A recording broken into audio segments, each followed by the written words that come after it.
Welcome to Full Scope, a podcast with two guys in their 20s, giving their perspective on the games that we love and the story behind it all. I'm your host, William Burns, along with my counterpart, Savon Morris. How's it going? It's going pretty good, man. How's everything? Pretty good. Well, tonight we're joined by a special guest, Josh Crocker, a current college classmate of mine. He was gracious enough to be on.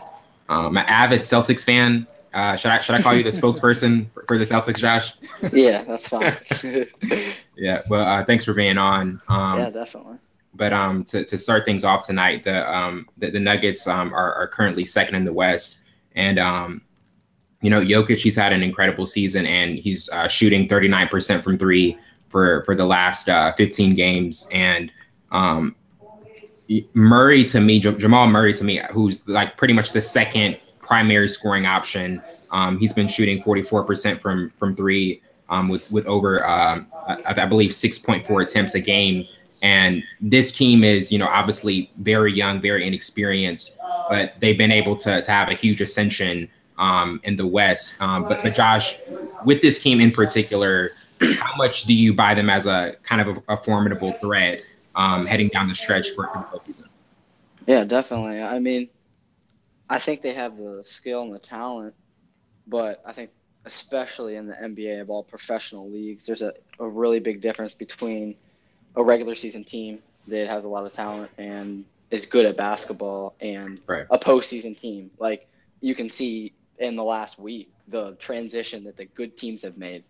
The Warriors, even the Celtics from the woes they've had all season. Mm-hmm. And now they've turned into, okay, now we have to win. And I think the Nuggets can definitely make noise. I mean, they've earned their way, no doubt, to the 2 seed. They've played well, but they definitely have a tough stretch in their season coming up to finish strong, finish with momentum going into the season. I think the biggest weakness for them is going to be their inexperience across the board if they face a team.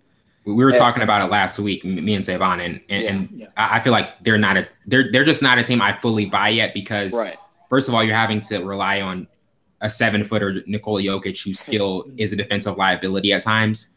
And also, Jamal Murray, he can be, on and off at any time. And Gary Harris, he's been able to provide, more support as a perimeter threat. But it's just kind of like they're on the ascension, but it's just like the experience and the lack of just a defensive presence with their best player is kind of something that I think could be alarming heading down the stretch. Yeah, I agree. Yeah. But this is a team in the West that they rank in the top 10 of offensive and defensive efficiency, and they've been 7-7 in their last 14 games, and they've lost 2 of 3 against Houston.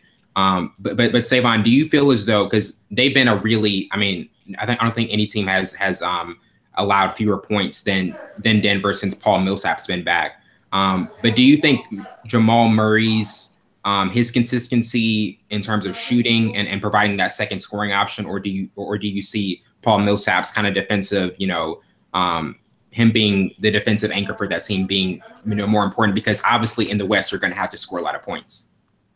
I think it's a mixture of both. It has to be because when you think about teams in the West with Houston, OKC, got to have Golden State there, and even the Denver Nuggets there. You have to have that defensive mindset. You have to have that leadership on your team. And Paul Millsap is down on the defense, but on the other hand, you have to have a scorer, and Jamal Murray is that guy. But like you said, I'm worried about how consistent he is, and that's going to hurt them in the back end, especially when you need experience in this playoffs run. Like you said, it's a difference between a team that's really, really good in the regular season and really not capable or ready for what the postseason brings. And I don't think the Denver Nuggets is there yet, especially with their head. Jamal Murray's there, and then Michael Porter Jr. is out. So they're on the tail end, and they have the 9th toughest schedule in the league. Yeah. Next 3 games, I think it was 9 of their last 17 are on the road. Yeah, on the road. The Mavericks, Pacers, and the Celtics. And they need the first seed, to be honest. I'm just going to be completely honest. They need to have the first seed, the home field advantage. Josh, how important do you think the 1 seed is for this team? I think it's huge because it's going to affect their ceiling. Because if you get to that if they, I mean, they are good enough to win a series against, you know, rough teams that aren't so good in the West, that bottom half. But eventually the road is going to go through the Warriors, most likely, especially the way they've been playing. So you're going to need to play them with your 4 games at home, I think. Yeah.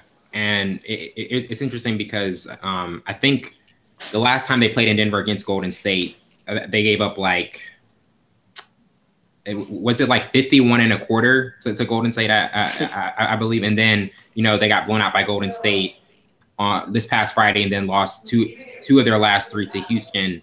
Do you guys just feel as though in terms of the like upper tier of the West, like Golden State, Houston, OKC, they're kind of just in that second tier, even though they are the second seed in the West currently? I wouldn't say that entirely because it's still 2-1 in the series against the Warriors that have one more a game left. So they can tie it up 2-2. So it's just like a 7-game series.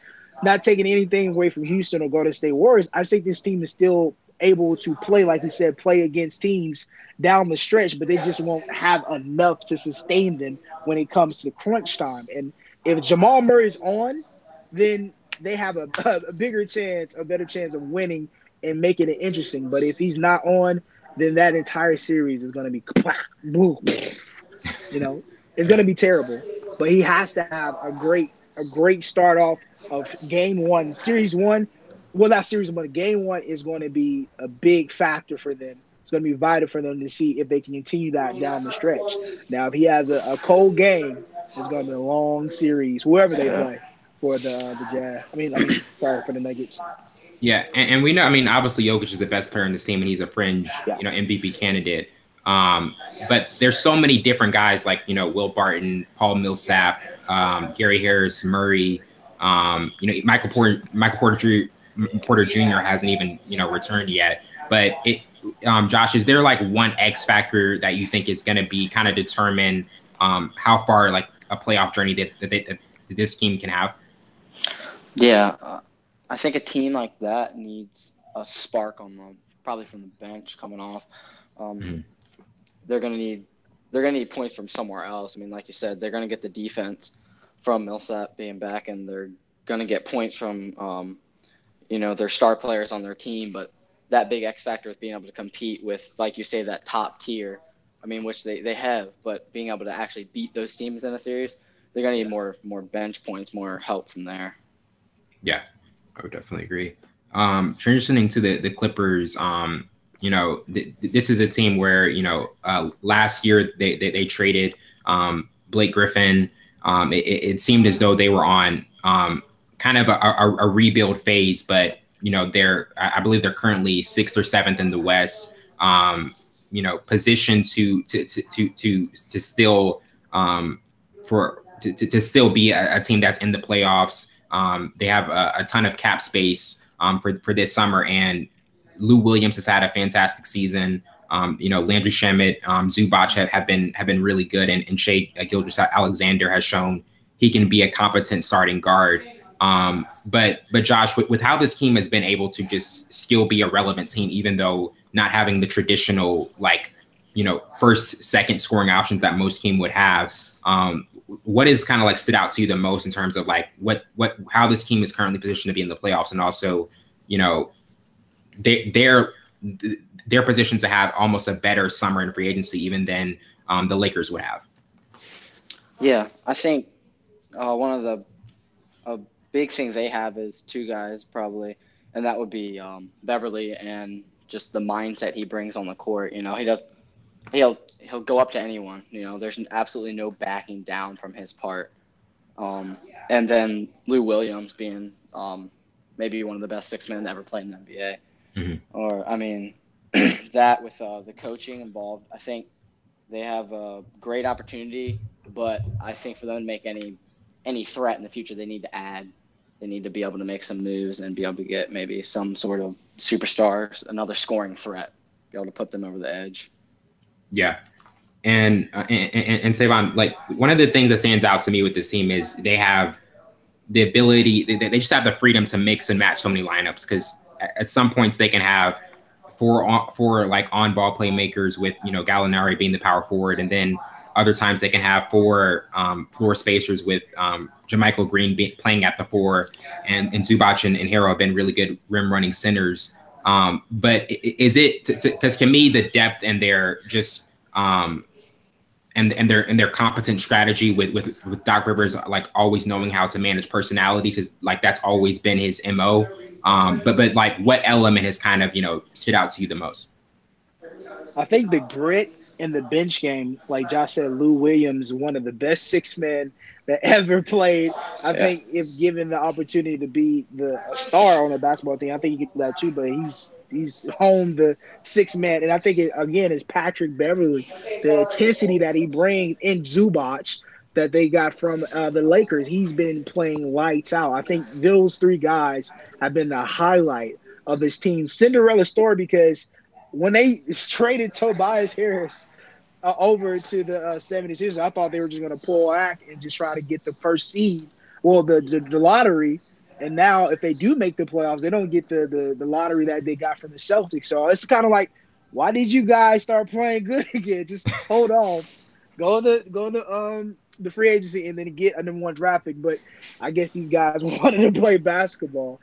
Yeah. But no, those three guys have been playing lights out. And I thought with Tobias, if they kept Tobias, then it would have been even better. But those three guys, Patrick Beverly has always been that fearless leader, guy who doesn't step down to anybody, not even LeBron James. Mm-hmm. But that's the type of MO they have. And Doc Rivers is going to be Doc Rivers. He's always been that way. So yeah. And like the reoccurring like theme with this team is the cap space they have in the offseason to get possibly 2 stars, maybe only one.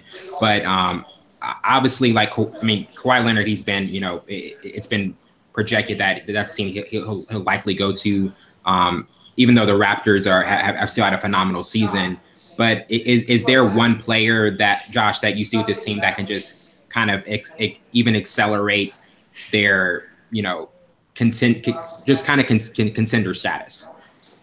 Yeah, I mean, not to steal off what you said, but I think the best fit for them would be probably Kawhi Leonard. I mean, if you look at already the defensive mindset with Patrick Beverly, if you pair those guys up together and the presence, that they would bring together, especially with already a big man down there, I think that could really put them in a position to make some noise.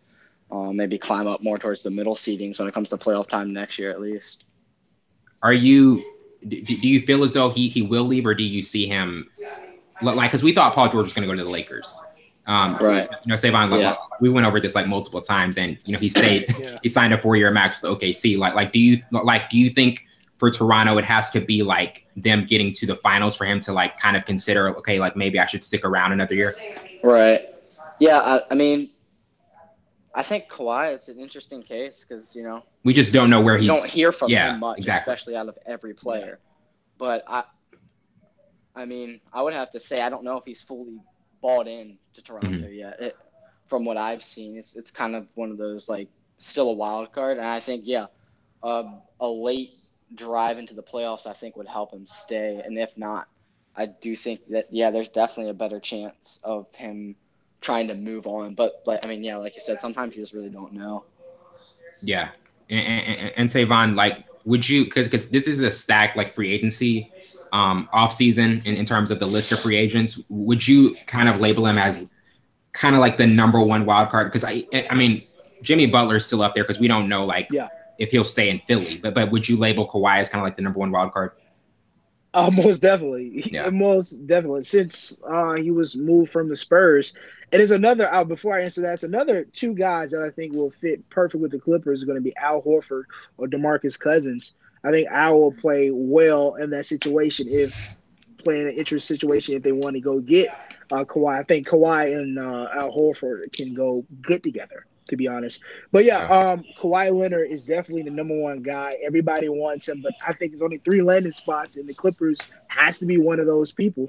And you can also mention Kevin Durant if he wants to just slide over, slide to the Clippers. We're like, yeah, I'm gonna stay on the West Coast Let's just do it. because. Two Let's two do great two-way it. players. Hey, let's see what happens because that's his MO now. Let's just see what happens. But this is the thing though, the Clippers, they have, if you're just comparing front offices with them and the Knicks, it's not even close. But I feel like sometimes players, they want the cachet even over a competent front office. This is true. This is Like true. bringing But the allure back from the Knicks. true. But I'm interested to see if they really go after Kawhi, knowing that we don't know what Kawhi's thinking. We finally heard him laugh, and that was atrocious. And I don't know what he's thinking. Like now, it just seems like he has so much great chemistry there in Toronto. Why leave? And you're what their number two seed? Number two. Yeah. Yeah.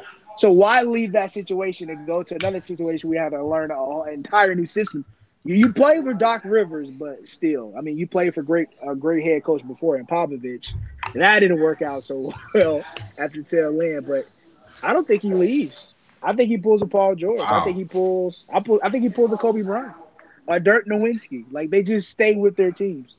So I don't think he leaves at all. This is the thing with Kawhi. We thought Kawhi was just going to be like the building block of a franchise. Maybe this is just what he wants.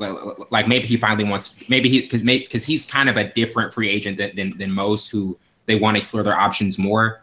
Maybe Toronto is just the place where he's like, hey, I can be the face of Toronto, and I can be the cornerstone of this franchise. I don't know. It's like you said, it's still kind of up in the air. It seems that way though. I mean, he could be the face of any organization. I mean, he was kind of like the face when Ginobili and Tony Parker, those guys were there. I think he kind of edged them off, and he was the guy. But I think the situation is so much better for him because it's nothing to do in Toronto but just play basketball and no distractions. Well, Texas and San Antonio is the same way, but still, like I think he has more freedom to be the type of player he always wanted to be, which is a 2-1 player, but mostly focused on his offensive game. Yeah, I would definitely agree.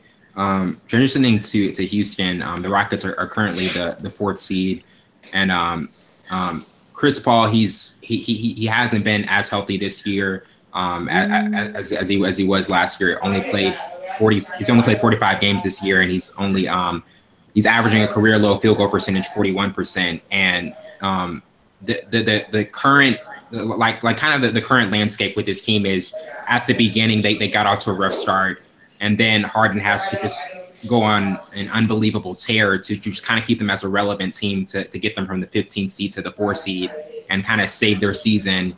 And now they've got their nucleus back with Capella, Harden, and Paul, and PJ Tucker's played phenomenal.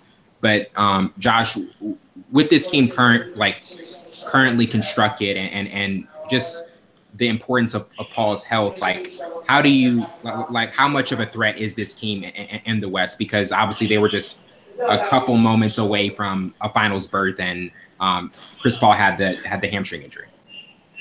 Right. And I think they're a very viable threat. I think it all comes down to, like you talked about, them staying healthy and keeping that core group on, because if they have to rely on Harden, I mean, during the middle of the season, his stats were amazing, but they weren't necessarily winning games when he was having these amazing games.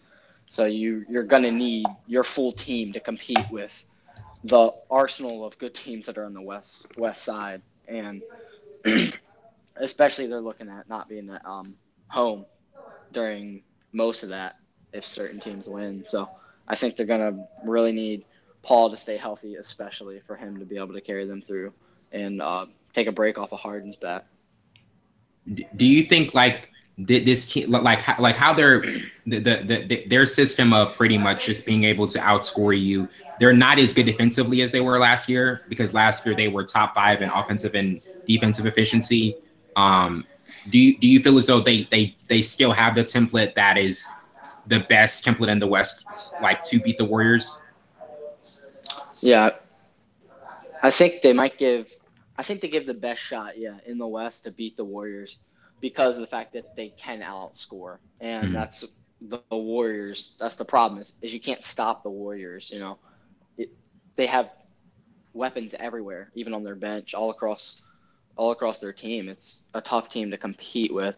But that being said, for the Rockets to be able to knock them off, they're going to have to make their shots. So, I mean, everyone has to be hot. Yeah. And Savon, you know, with Chris Paul, it's we didn't believe. I mean, I like you weren't really sold on the fact that he could mesh with Harden last year, and how they were able to mesh almost, you know, seamlessly and at an extremely high level was kind of the difference in last year. But you've said over and over again, one of the reasons you don't feel like they're the biggest threat to Golden State is because Chris Harden can flame out at just any point, and their offensive productivity can just, you know, turn to a ton of missed threes. Do you still kind of hold that same position? Most definitely, 27 consecutive missed threes. Now, I do agree that they're probably the only team that's completely close to dethroning Golden State, but I feel like they're going to flame off because their MO is shooting threes, and they don't have the same three-point shooters that they had a year ago with Trevor Ariza, who made majority of their threes, and Eric Gordon's not playing well. PJ Tucker is playing decently, but I feel that James Harden is gonna like drain himself because he was going lights out for them to get them even to be considered to be the third seed in the West. So he was going all out, and I feel like he's going to be drained before the postseason even starts. And then you have Chris Paul not completely healthy, and then they don't have an offense without him. It's step back, dribble, shoot a three. Let's shoot our way out of our slump. And like you said, Golden State is on their own. You can't stop them. They only can stop themselves by missing the basketball, and they don't do that periodically. So I still think they're not the team to go to the big dance. I'm going to be completely honest with you. I don't think they go to the big dance. They're just going to flame out. They're gonna drain themselves. This is a question for either one of you guys can answer first. But if you're the GM, if you're Daryl Morey, do you would you guys still have given Chris Paul the 4-year, $160 million contract extension with the fact that he's an undersized guard? He really had, in terms of his health, he has diminished in certain aspects. He can't create the same space off the dribble. Like, do you guys feel as though that investment was one that may come back to haunt them? Because it's like with D-Wade and LeBron, they were, you know, they're 4 years together at kind of the near end of year 3. D-Wade kind of diminished at, you know, physically, and then LeBron still had to carry the load, almost like Harden's still having to do now. Josh, you want to take that? Or Sure. Yeah, I mean, I think looking back, I mean, that compares pretty well. I think probably not worth the money. I think you do need the player, though. But it's hard with a player that's that good, but prone to injury. And it's easy to look at and say maybe you shouldn't, but I'm not 100% sure on what maybe the other options would have been to get another player. But I think it's easy to look at it like that now. Yeah. Right, exactly. That's my point. I mean, and I think if you could have gotten a player that maybe wasn't even as good but could hold up to that, like, fill that role, because you need a player that's there more consistently than half the season or, you know, a third of the season. Yeah, most definitely. And I think it already cost them, to be honest. It cost them going to the NBA Finals. When he got hurt in that one game, they had it. Yeah. They had that series. And when Chris Paul went down, they went back to the same old Houston Rockets before he got there. And I think that's why I think he's worth the money, but you have to take the good and the bad, the ugly. You have to take the injuries with him. He's been injury prone since the Hornets, Charlotte? I mean, when he was in, no, it wasn't the Hornets. It was New Orleans. Yeah, it was New Orleans something. Yeah, he was injured then. So you have to take the good and the bad, and the ugly. But I think it was necessary for them to pick him up because he will be the guy who can keep everything afloat when the 3-point shooting will go, you know, astray. But gosh, that man, because, you know, Wellington kind of put me on Chris Paul because I didn't like the move at first. I hated the move. I love the move. Like, he was old. He couldn't shoot anymore. And then, like, the first 20 games, he, like, went off. and I had to eat the crow a couple times. I had to eat the crow a couple times, but the injuries, they're killing them. They're killing the Rockets with the injuries. All that money and his injuries, but it's part of the game. Yeah, definitely. Transitioning to the Celtics, they're currently fifth in the East, and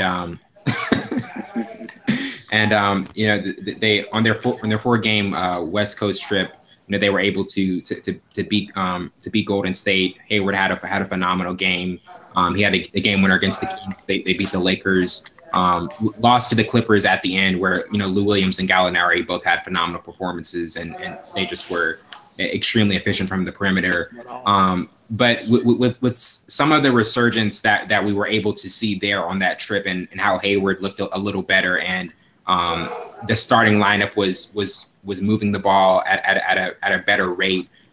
Josh, what were the positives from that trip, and also where are you currently on just kind of how confident do you feel like this team is gaining any momentum? Right. Yeah, the positives from the trip, I think,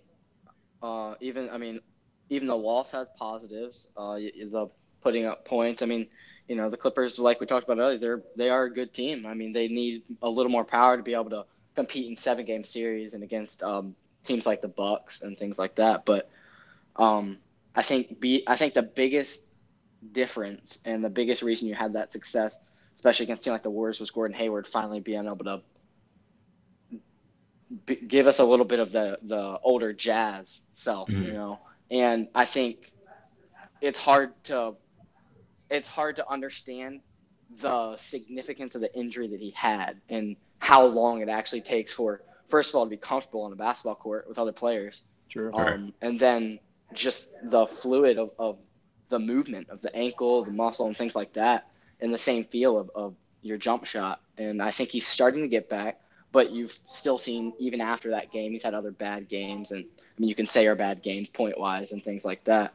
But I think him starting to develop, starting to get more comfortable, I think, is a really big reason that I give the Celtics a chance to make a run.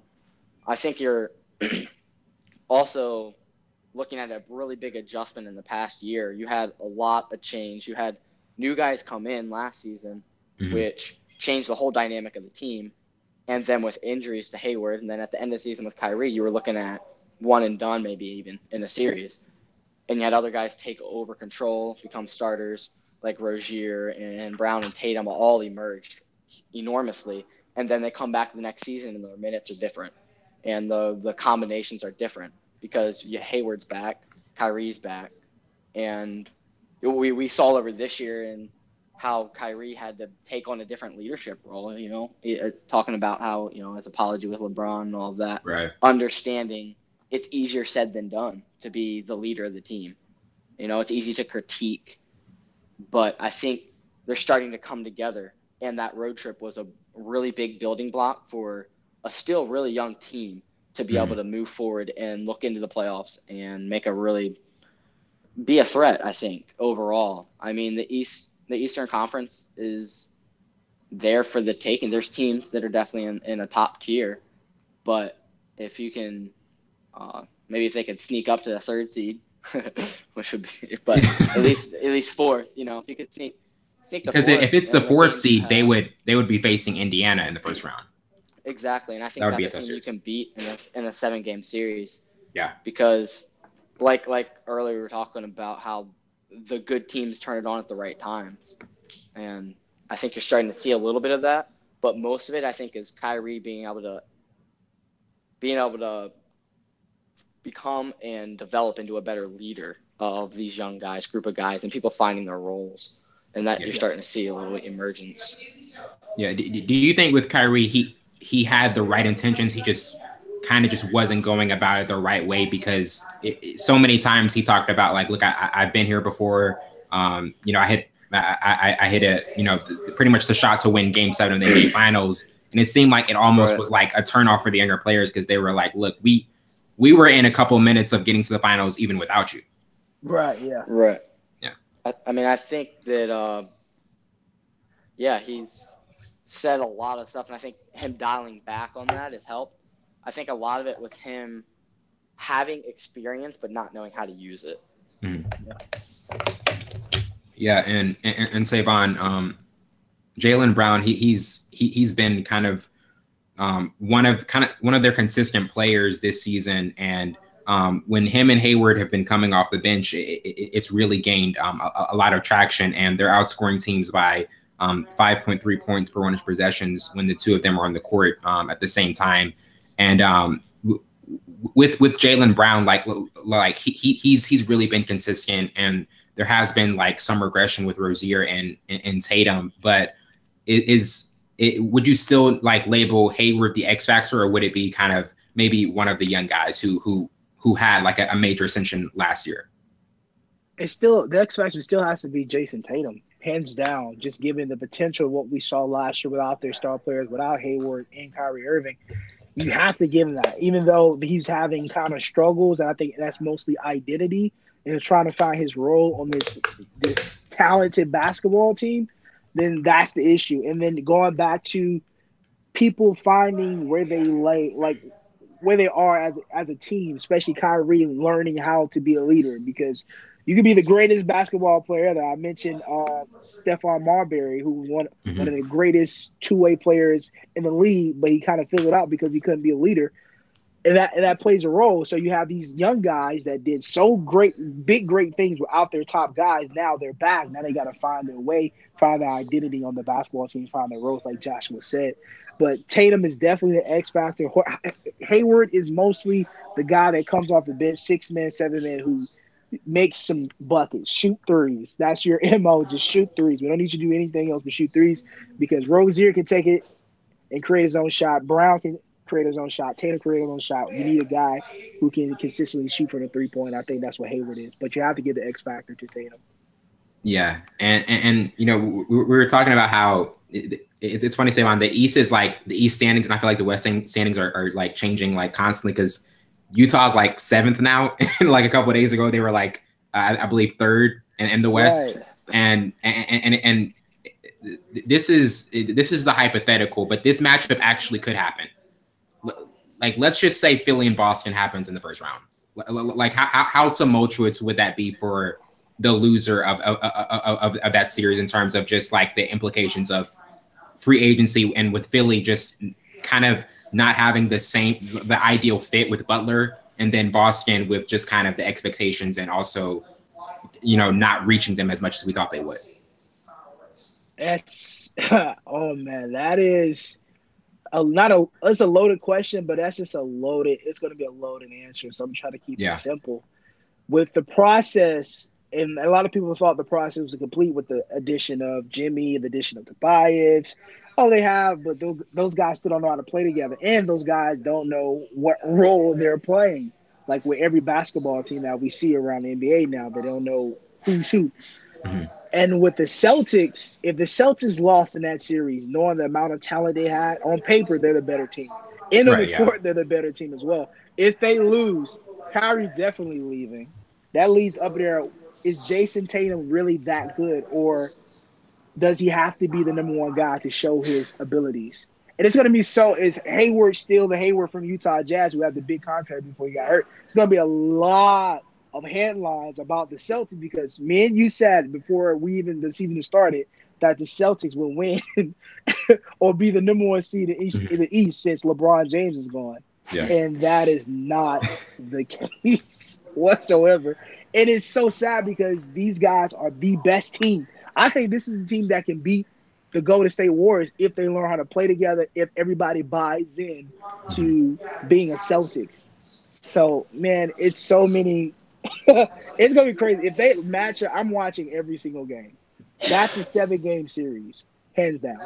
I don't think it's a 4-3 to whatever. It's going to be a 7-game series.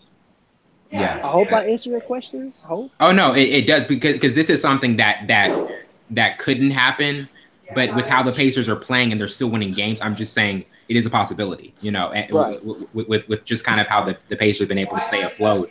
But Josh, do you feel like because like Kyrie has been able when you have Kyrie pretty much, just the value of having a player like that who's made so many big shots in the postseason, the 4 years with LeBron and the experience he has in the finals. That obviously is a huge bonus. But how confident? Because we talked about it last week, Savon. Like how confident do you feel like this team can flip the switch for the postseason? Because it's two different seasons, like you said, with Denver, regular season and the postseason team. Yeah, I think a lot of it comes behind, like Savon was talking about, accepting the roles, because this team, I mean, has the most talent you've seen out of a Celtics team, you know, in a good while. And it even, I mean, you could almost say it even competes with it has the potential talent to compete with even a team like the Big Three. Obviously, they were veterans, so they came from a different perspective. But these guys have the ability to be that team. And I think the record at this point in the season, once you get in the tournament, once you get in that 8-man, that playoff field, that the record goes out the window. You know, whether you're 10 games behind the Bucks doesn't matter. For home field advantage, it does, yeah. But I mean, we're still looking to see playoff Kyrie. So I think that's probably your biggest X factor going into the playoffs is playoff Kyrie. And if he, like LeBron talked about, turning on the switch, if he has that, has he been holding back or pacing himself, because he knows how long these series are and things like that. So I think the biggest one of the bigger things that could help their playoff run is not having to start with the Sixers. That, I mean, if you start a 7-game series with anyone, you're gonna be especially with a team like that you've gone back and forth and is going to be a long, hard-fought battle. If you do get out of there, you're going to be wounded probably. You're going to have injuries. Mm-hmm. You're going to be worn out. You're probably going to have a couple of overtime. And here comes Milwaukee. Exactly. No, exactly. And that's Milwaukee. Yeah, that's tough. Yeah, and with kind of like this off season, and just all the implications of Anthony Davis and whether or not Kyrie will stay long term. Just from an ideal Celtics fan perspective, like what would be the most desirable outcome in terms of what happens this offseason, in terms of what they do for free agency and Kyrie's future? Yeah. This could be an unpopular opinion from some, but from my opinion, from what I've seen over the past season, 2 seasons, I don't think losing Kyrie would be the worst thing that could happen. Personally, as much as I think Kyrie does add that X factor, I mean, last year it's easy to say, that's a really easy example of he was gone and it was like we didn't miss him. Mm-hmm. I mean, obviously, someone like Rozier putting up those numbers over a career is different than 3 weeks, 4 weeks. So that's a big difference. Kyrie's earned his reputation for sure. But I think acquiring someone like Anthony Davis could be even more beneficial than keeping Kyrie. Just right now, I mean, your big man threat is not necessarily a huge presence. Al Horford plays a different type of big man than most, so bringing in Davis would change the face of your team, I think, and that could be a really big addition. Yeah, I would have. So you would rather have kind of the Celtics from last year paired up with Anthony Davis for next season? Yeah, because I think that was one of our biggest. I think that's one of our biggest weaknesses is defense in the paint, and the not having a huge threat there. But I think he would fill that role. So, Savon, how do you like that team? How do you like the Kyrie-less Celtics with Anthony Davis? That's a great team, but I think it'll be a better team with Anthony Davis because he's a selfless player. And you saw that when he played with DeMarcus Cousins, how they just fit together. So if that does happen, that's going to be a great. If they, we always say on paper, that will be one of the best teams ever. The amount of young talent they have and people coming off the bench, and if they can, smart. But would they still keep Tatum? They would have to keep Tatum. Yeah. They need Tatum. If you lose Kyrie, I think you have to. Yeah, that's true. Have to keep Tatum. But who would they like? Who do you guys think they would give up? Would it have to be like? Definitely Hayward. Yeah. Rozier, for sure. Probably Marcus Smart for the defense. Mm-hmm. And then they'll keep Morris. They won't get much from Morris, even though that's That's my distant cousin that we're not related to. But but yeah, it's definitely Rozier. Maybe even Brown, to be honest. Mm-hmm. And I don't I But think that'd be one of the two is staying, Brown or Tatum, obviously. Right. yeah, they'll definitely keep Tatum. But they'll get more for Brown Mm-hmm. for Vintage, But when that comes, then we'll be like, ah. I hope they keep Brown and Tatum though. Get rid of Oh yeah, that Rozier, would be Marcus ideal. Smart, Hayward, and then that'll be a good lineup for them. Yeah. Transitioning to the Lakers, they're currently 5 games out of the last playoff spot, and this entire season, after they get LeBron, kind of the timeline is the signings they make go almost counter to what is a successful LeBron team. With Miami and Cleveland and having shooters around him and spacing the floor, and now it was just tough-minded defensive players who were, just not the type of players you felt as though we're going to be on for this first year stint for LeBron. And they've talked about, numerous times how it's a 4-year process with his contract. But Josh, in terms of this Lakers season and just how it's, the injuries have been a factor, obviously, with, Ingram and Lonzo and LeBron going out Christmas Day.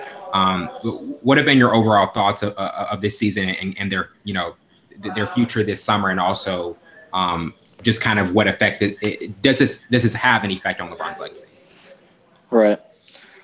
I think the biggest sum up of this season for the Lakers would be disappointment. I mean, you came in with whether you want to get into the whole best ever player debate, one of the best players to ever play the game, no doubt. Right.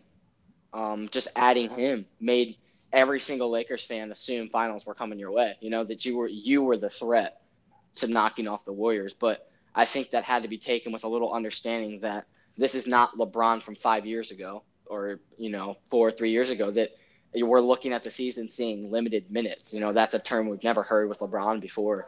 And understanding that he is human. He can't carry a wounded young team on his back. He can't, no one can really.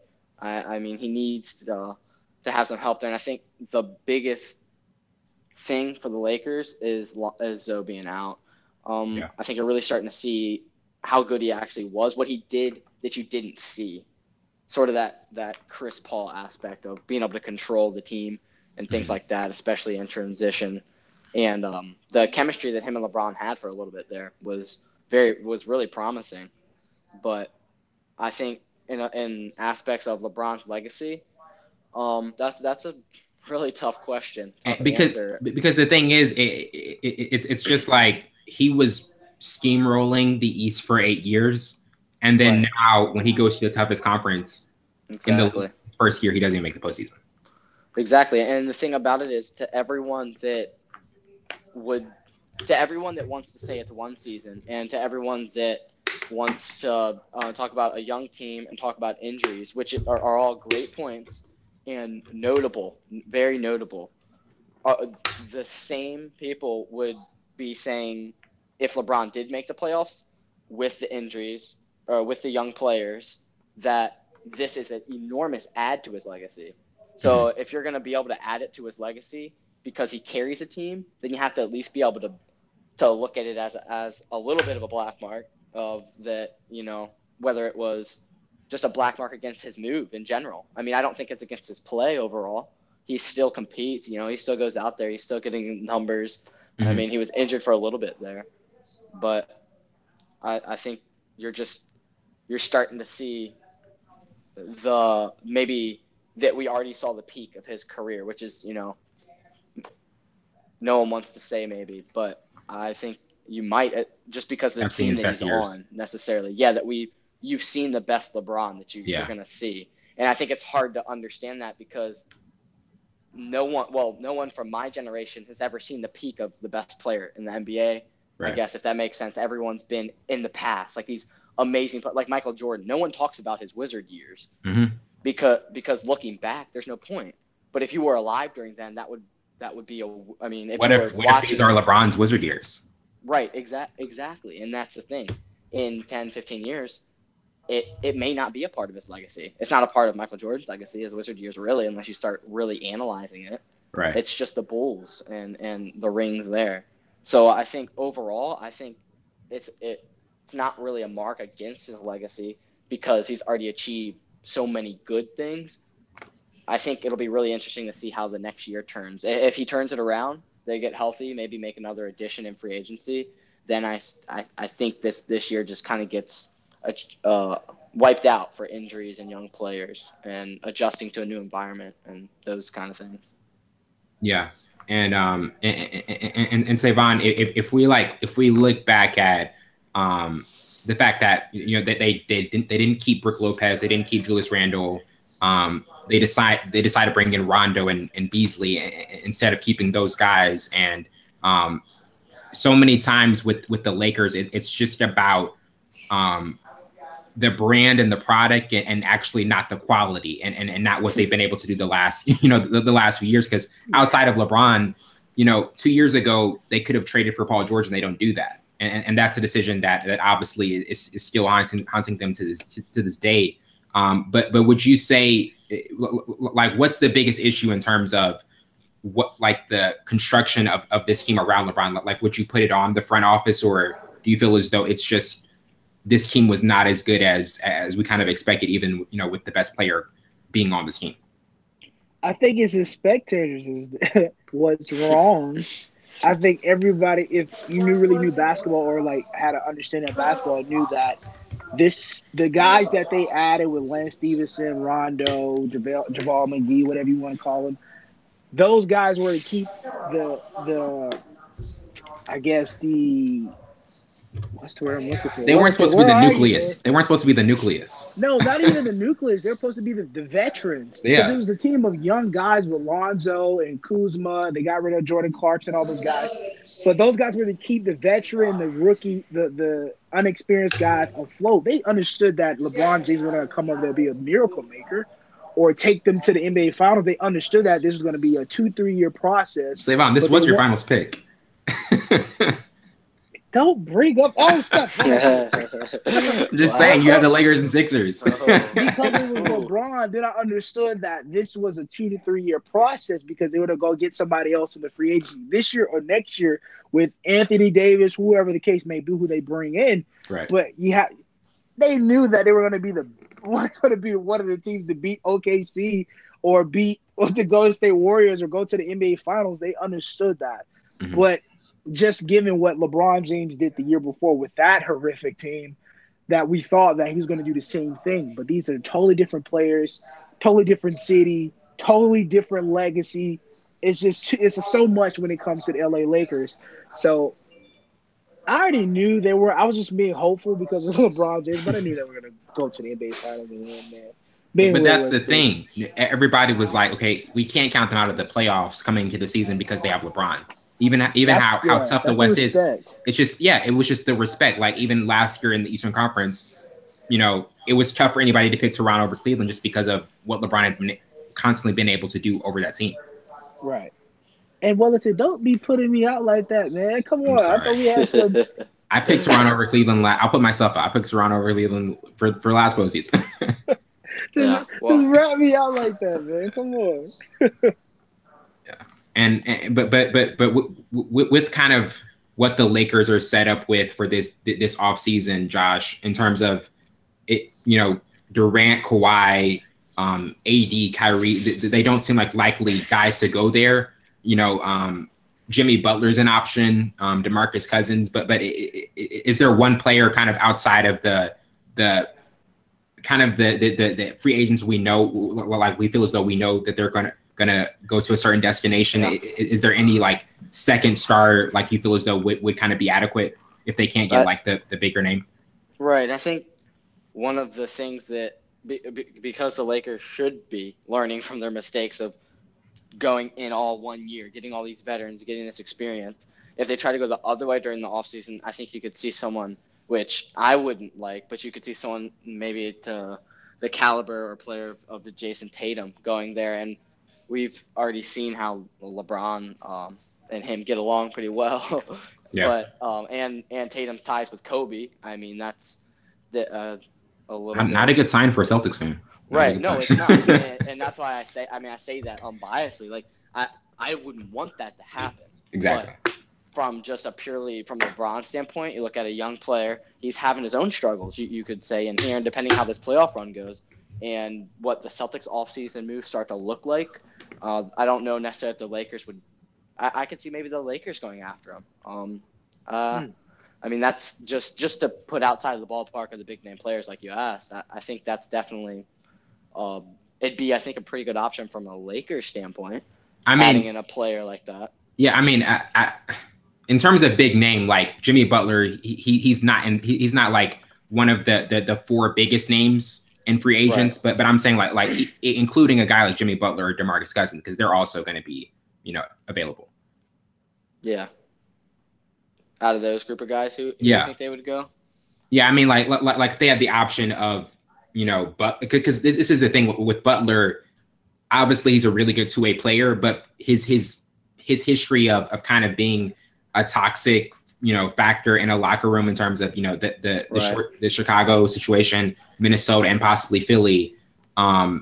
It's just interesting because you wouldn't like naturally go all in on Butler, but because of what he's been doing as a teammate, I don't know if that may be a deterrent. Yeah. I think that's something you're seeing a lot right now is how like Savam was saying earlier, on paper doesn't mean that much. I mean, you can look at teams across the board, like Celtics, for example.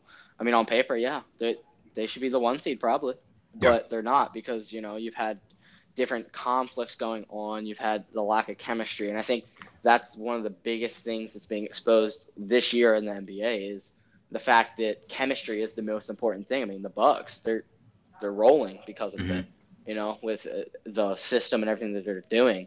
And the Warriors are always like that. The chemistry on the team is it's beautiful to watch. And I think that's why you wouldn't go towards a player like Jimmy Butler. And that's why you'd go for maybe like a non-drama player. Chris Middleton. Like Kawhi Leonard. Yeah, exactly. So, yeah, I mean, it's going to be a fun offseason of basketball free agency to watch and see. There's going to be a lot of big moves. Oh, yeah. And Savon, my kind of like the two of the players I was talking about that I felt like could be a kind of a benefit to the Lakers is like a Bradley Beal or Chris Middleton, just because those are really good shooters, and that's what you kind of need to surround LeBron with. Do you feel as though a kind of a high level shooter would be that type of player, or just another bona fide star that's just good all around? If you had a shooter, you look at the formula they had with Miami with the big three. Bosh became more of a pick and roll guy than a defensive guy. Dwayne Wade was injured mostly, but they had Ray Allen. They had what's the guy who got Miller. 2 rings? Mac Miller was another guy. Shane Battier. Not Shane Battier. They definitely had him too, but it was a young guy who was in the 3-point contest a couple of times and then went to Cavaliers with him. What is his name? I'll probably think of it after the podcast. But they had a lot of so how many shooters did you just name? You named a lot of shooters that can shoot the basketball. That's the formula to win for him, because he needs the ball in his hands. You don't need another bona fide superstar to win a NBA championship. You just need a lot of shooters around you. Look at the Golden State Warriors. But he's always had a second star, though. LeBron's always had like a set, like he had Dwayne Wade, Kyrie. Before when they went to those finals and he was going to the playoffs, he never had another bona fide star. Oh, so you think it's just going to be pre-Cleveland years for LeBron, where he just he doesn't? If you put shooters around him, Kyrie was even injured most of those seasons. The first year. The first year he was injured, and then he was injured prone. It's a long. It's a young LeBron too. So I think that has a bit of a factor in it. Because this LeBron has a lot of miles on him. That's what I'm saying. He's more healthy than he was 15 years ago, guys. He just needs shooters. He just needs shooters. I thought Josh Hart was going to be the shooter. I thought Lance Stevenson was going to be the shooter. Why did I think Lance Stevenson was going to be the shooter? That's dumb. But I thought they was going to surround him with shooters. I thought Brandon Ingram was going to be better at the three-point line. Lonzo, we already knew he was going to be trash at the three-point line. Couldn't even, you know what? Never mind. I thought he should have stayed with Cleveland. I thought he should. Joshua, I thought he should have stayed with Cleveland. Build around, just get more people in Cleveland. But he wanted to come there. He did. Yeah. Now he's facing the music. Yeah, I think if he had. I just don't know what other star would have wanted to come there. But right. Yeah, that's the thing. Cleveland wasn't exactly appealing. LA, you can get a handful of guys that are willing to go to LA. Yeah. So that could be part of it too. You know, this could be a season where it's just kind of a lull and he knows what's going to happen in the offseason. I mean, LeBron always has control over.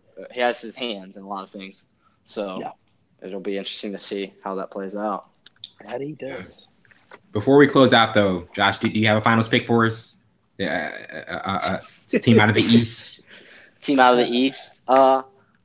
I got to go with my heart. I mean, if I'm being honest, you know, I got to go with the Celtics. Of course. I can't not, green. especially not on the air. You know, I got to be up front with my beliefs. But I think that they really, at the very least, I think they could push to be able to at least, you know, a long series with the Bucks. But again, like we talked about earlier, I think that comes down to, you know, whether you have to play the 76ers first or whether you're looking at another team. I think the maybe two biggest factors for them are going to be just overall chemistry. So the certain guys being able to accept roles, like Hayward being able to be maybe a six-man, like a Lou Williams type of guy, you know, and then the other thing would be Kyrie, you know, being able to maybe turn on playoff mode if he has that in him for the close out the season and those couple things. I mean, we've beaten the Sixers over and over again, but it's also not been this same Sixers team, which may help or hurt them because, like you said earlier in the podcast about, you know, they really don't have a lot of chemistry, whereas their older groups, even if they didn't have as many stars, they had maybe a little more chemistry. So I think the Celtics could make a final run and upset the Bucks and get to the finals, but that's more from the heart, I think, than from actual analysis, I would say. Yeah. Well, Josh, thank you for being on. It's really been a pleasure. Yes. Yeah, thanks for having me. Yeah. Well, that wraps it up for tonight. I'm your host, Williams Burns, along with my counterpart, Savon Morris. This has been Full Scope. See you later.